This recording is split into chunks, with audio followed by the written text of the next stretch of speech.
Това е поредната изложба, която провежда Националната федерация по филинология, 31-а подред. Обикновено се провежда в София всяка пролет и всяка есен. В 2 последователни дни провеждат 2 самостоятелни отделни изложби.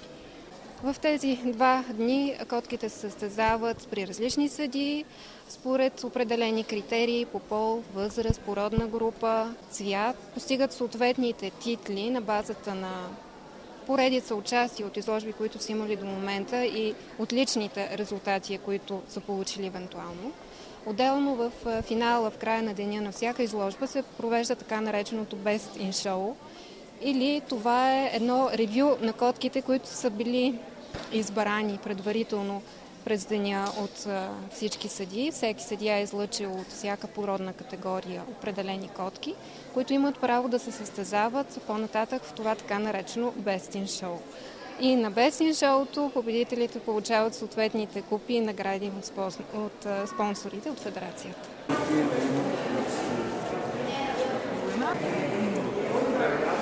Този път има страшно много котки от различни породи.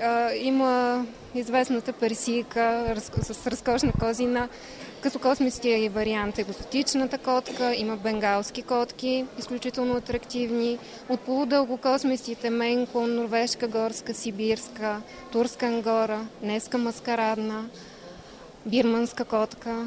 За сега единствената в България също може да бъде видяна тук на тази изложба. Има много чудесни котета от породата сфинкс. Те са така наречените голи котки. Много солидно участие на наша българска група с големи и с малки котета. Има и донски сфинкс. Това е друга порода, подобна, но коренно различна като произход от класическия сфинкс. Така че едно многообразие от породисти котета, които са свикнали да ходят по изложби и да печелят награди.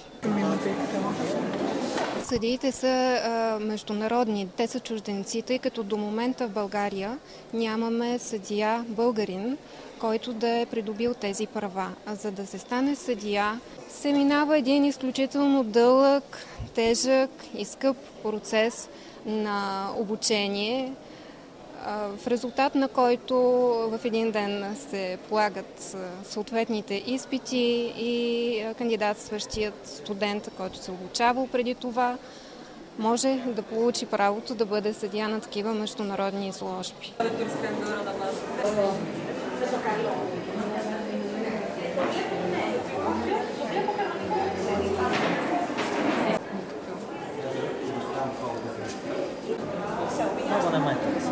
Не е бронта.